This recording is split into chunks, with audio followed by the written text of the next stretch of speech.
Point number 9। Ram अर्थात भगवान मोहमाया से बहुत दूर होता है।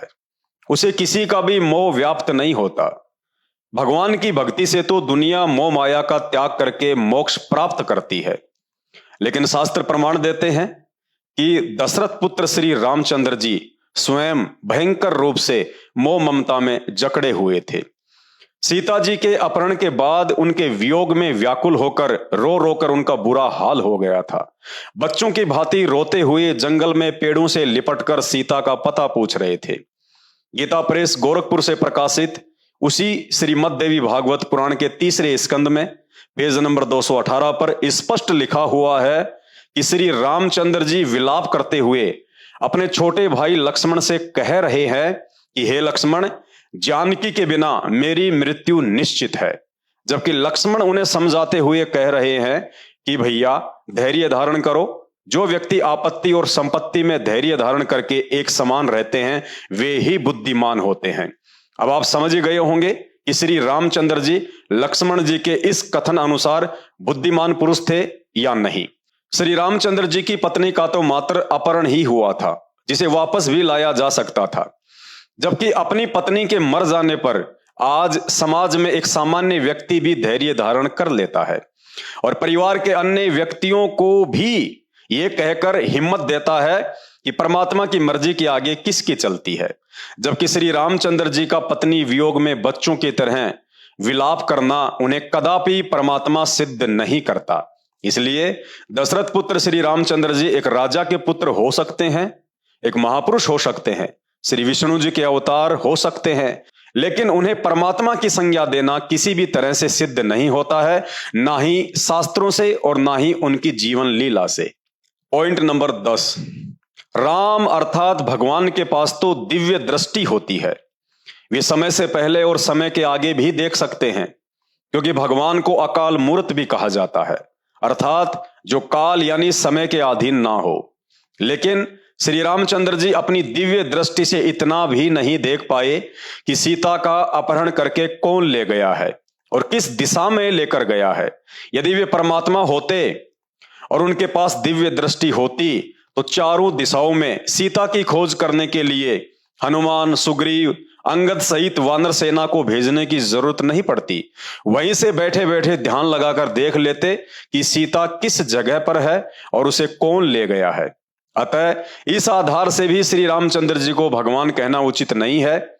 इसलिए श्री रामचंद्र जी एक राजा के पुत्र हो सकते हैं, एक महापुरुष हो सकते हैं, श्री विष्णु जी के अवतार हो सकते हैं, परंतु दिव्य दृष्टि युक्त समर्थ भगवान अर्थात पूर्ण परमात्मा आदि राम कदापि नहीं हो सकते।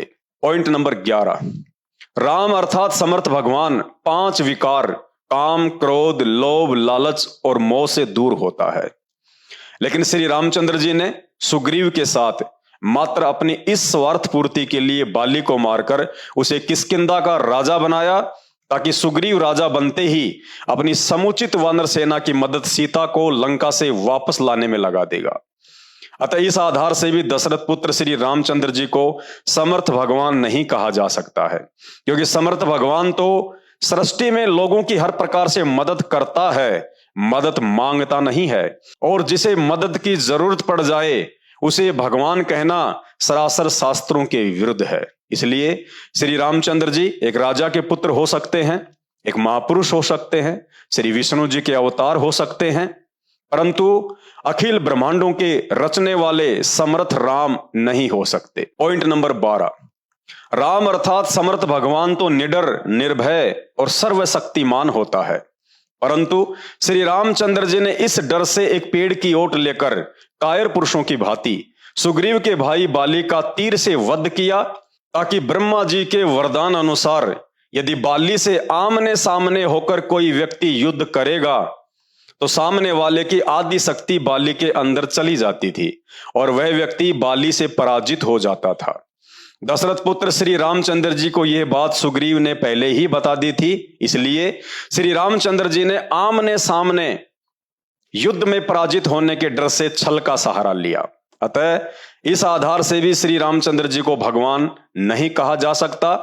यदि दशरथ पुत्र श्री रामचंद्र जी ही पूर्ण परमात्मा होते तो भला सृष्टि में ऐसा कौन योद्धा है जो उनकी शक्ति अपनी ओर खींच सके और भगवान को पराजित कर सके। इसलिए श्री रामचंद्र जी एक राजा के पुत्र हो सकते हैं, एक महापुरुष हो सकते हैं, श्री विष्णु जी के अवतार हो सकते हैं, परंतु उन्हें सर्वशक्तिमान भगवान कहकर उनकी झूठी महिमा करना उस वास्तविक पूर्ण परमात्मा की तौहीन है, जिसके समान बलवान पुरुष इस सृष्टि में अन्य कोई नहीं है। पॉइंट नंबर 13, राम अर्थात समर्थ भगवान वह होता है जो कुछ भी करने में समर्थ हो, जिसे किसी के आगे हाथ फैलाने की जरूरत ना पड़े। जबकि श्री रामचंद्र जी 3 दिन तक समुद्र के आगे हाथ जोड़कर रास्ता मांगने की याचना करते रहे और समुद्र ने उनकी एक ना सुनी। अर्थात यदि श्री रामचंद्र जी ही वह समर्थ भगवान थे जिस भगवान ने एक पल में 7 समुद्र बनाए हों, तो भला उस भगवान को अपने द्वारा बनाए गए उसी समुद्र के आगे 3 दिन तक हाथ जोड़कर खड़े होने की क्या जरूरत थी। प्रमाण मिलता है कि लंका का राजा रावण सिद्धि शक्ति से अपनी लाखों करोड़ों की राक्षस सेना को आकाश में उड़ाकर देवताओं के राजा इंद्र पर हमला कर देता है और 33 करोड़ देवी देवताओं को बंधक बनाकर अपनी कैद में डाल देता है। तो भाइयों और बहनों, विचार करो, क्या हमारे श्री रामचंद्र जी उस रावण से भी कमजोर थे जो वानर सेना सहित लंका जाने के लिए समुद्र पर पुल बनाने का इंतजाम कर रहे थे? आप स्वयं विचार कीजिए कि शक्तिमान कौन था, रावण या श्री राम। इसलिए श्री रामचंद्र जी एक राजा के पुत्र हो सकते हैं, एक महापुरुष हो सकते हैं, श्री विष्णु जी के अवतार हो सकते हैं, परंतु उन्हें किसी भी सूरत में पूर्ण परमात्मा की संज्ञा देना शास्त्रों के विरुद्ध है। पॉइंट नंबर 14, राम अर्थात समर्थ भगवान कभी भी क्रोध नहीं करता, क्योंकि क्रोध 5 विकारों में से एक विकार है। क्रोध हमेशा कमजोर व दुर्बल मनुष्य का लक्षण है। जब श्री रामचंद्र जी को समुद्र ने 3 दिन तक घुटने तक पानी में खड़े रहकर हाथ जोड़कर याचना करने के बाद भी रास्ता नहीं दिया, तो उन्होंने आग बबूला होकर समुद्र को सुखाने के लिए अपना अग्नि बाण तैयार कर लिया। क्रोध में श्री रामचंद्र जी ने तनिक भी विचार नहीं किया कि समुद्र का जल सूख गया तो उसमें निवास करने वाले अरबों खरबों जीव तड़प तड़प कर दम तोड़ देंगे। अर्थात श्री रामचंद्र जी क्रोध रूपी राक्षस के भी अधीन थे, जो कि भगवान का लक्षण नहीं होता है। इसलिए श्री रामचंद्र जी एक राजा के पुत्र हो सकते हैं, एक महापुरुष हो सकते हैं, श्री विष्णु जी के अवतार हो सकते हैं, परंतु वो समर्थ परमात्मा कहलाने योग्य नहीं हो सकते जो भगवान क्षमा और दया की मूर्ति होता है, क्रोध जिसके आसपास भी नहीं होता है, जिसकी कृपा दृष्टि से बिगड़े हुए कार्य भी बन जाते हैं। पॉइंट नंबर 15, राम अर्थात समर्थ भगवान उसे कहते हैं जो जल पर ही नहीं बल्कि हवा में भी पत्थर तैरा सकता है, जिसकी शक्ति से पृथ्वी से लाखों गुना बड़ा सूरज, 9 लाख तारे और अन्य असंख्य ब्रह्मांड आकाश में बिना किसी सहारे से अनादिकाल से घूम रहे हैं, तैर रहे हैं।